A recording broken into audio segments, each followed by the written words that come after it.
യോഗ ചിത്തവൃത്തി നിരോധ എന്നാണ്. കാരിക പറയാതെ ഒന്നും പറയാൻ നോക്കില്ല, അല്ലെങ്കിൽ ഞാൻ കാരിക പറയാതിരുന്നേനെ. യോഗ ചിത്തവൃത്തി നിരോധ. മനസ്സെപ്പോഴും ഇങ്ങനെ ഇളകിക്കൊണ്ടിരിക്കും, എങ്ങോട്ടെങ്കിലും സഞ്ചരിച്ചു കൊണ്ടിരിക്കുക എന്നത് മനസ്സിൻ്റെ ഒരു സവിശേഷതയാണ്, പാടില്ലാത്ത അവിഹിതമായ ഒരു സവിശേഷതയാണ്. അപ്പോൾ ഈ മനസ്സിൻ്റെ അവിഹിതമായ സവിശേഷതയെ തടഞ്ഞു നിർത്തുന്നതിനുള്ള വിദ്യയാണ് യോഗം.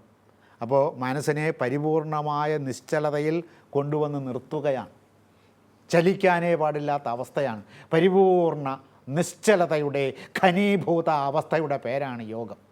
അതിന് വ്യായാമമില്ല, അവിടെ വ്യായാമം പാടില്ല, ചലനം പാടില്ല. വ്യായാമം എന്ന് വെച്ചാൽ ചലനമാണ്. ആയാമം നീളുക എന്നാണ്, ശരീരത്തെ നീട്ടുക. യമ എന്നാണ് അതിൻ്റെ ധാതു. അത് നൗൺ ഫോം ആകുമ്പോൾ യാമം എന്നാകും. അതിനോടുകൂടി ആ എന്ന് പറയുന്ന പ്രീഫിക്സ് ചേർക്കും. അപ്പോൾ ആയാമം. ഈ ആയാമത്തിന് മുമ്പിൽ വീണ്ടും പ്രിഫിക്സ് ചേർക്കും, പുരപ്രത്യയം എന്ന് പറയും, മുൻവശത്ത് ചേർക്കുന്ന പ്രത്യയം. വി എന്നുള്ള പ്രത്യയം ചേർക്കും. അതിന് സംസ്കൃതത്തിൽ ഉപസർഗം എന്നാണ് പറയുന്നത്. അപ്പോൾ യാമം എന്ന നാമപദത്തിൻ്റെ ഇടതുവശത്ത് മുൻപിൽ ആദ്യം ആ ചേർക്കുമ്പോൾ ആയാമം എന്നായി. വലിച്ചു നീട്ടൽ എന്നതിനർത്ഥമാണ്. ഈ യോഗത്തെ ചിത്തവൃത്തി നിരോധം എന്ന് പറയുന്നത് പോലെ തന്നെ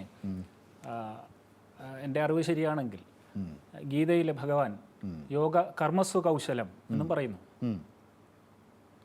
അവിടെ യോഗ കർമ്മസ്വ കൗശലം എന്ന് പറയുമ്പോൾ ഈ കർമ്മം ചെയ്യാനുള്ള ഒരു എഫിഷ്യൻസി അതിനല്ലേ ഉദ്ദേശിക്കുന്നത്? അതാണ് ഉദ്ദേശിക്കുന്നത്. അത് ഈ നിശ്ചലതയുള്ള ആളുകൾക്ക്, ചാഞ്ചാടിക്കൊണ്ടിരിക്കുന്ന ഹൃദയമുള്ള ഒരാൾക്ക് പ്രവൃത്തി കൗശലത്തോടെ ചെയ്യാൻ സാധ്യമാവുകയില്ല.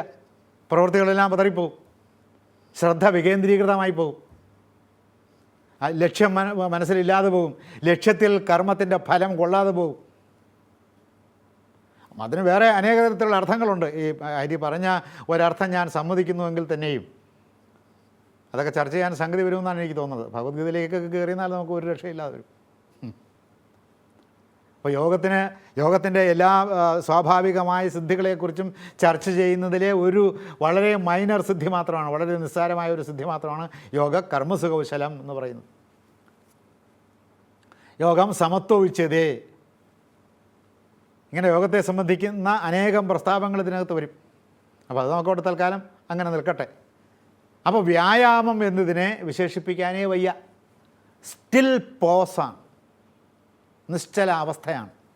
ആ നിശ്ചല അവസ്ഥയിലേക്ക് മനുഷ്യൻ്റെ ശരീരത്തെ എത്തിക്കാൻ ചലനങ്ങൾ ആവശ്യമാണ്.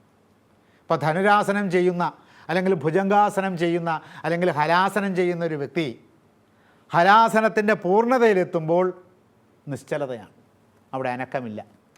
ഈ ഹലാസനം ചെയ്യുന്ന വ്യക്തി അനങ്ങുന്നുണ്ടെങ്കിൽ അത് ഹലാസനമാവുന്നില്ല. അയാളെന്തോ ഗോഷ്ഠി കാണിക്കുന്നതെന്ന് മാത്രമേ അതിനർത്ഥമുള്ളൂ. ഇപ്പോൾ ടി വിയിലൊക്കെ കാണിക്കുമ്പോൾ പലതും ഗോഷ്ഠികളായിട്ടാണ് വരുന്നത്. പക്ഷേ കണ്ടിരിക്കാൻ രസമാണ്. എന്താണെന്നറിയാമോ? അതൊക്കെ ഈ കോമഡിയിൽ ഉൾപ്പെടുത്തി കാണിച്ചാൽ മതി.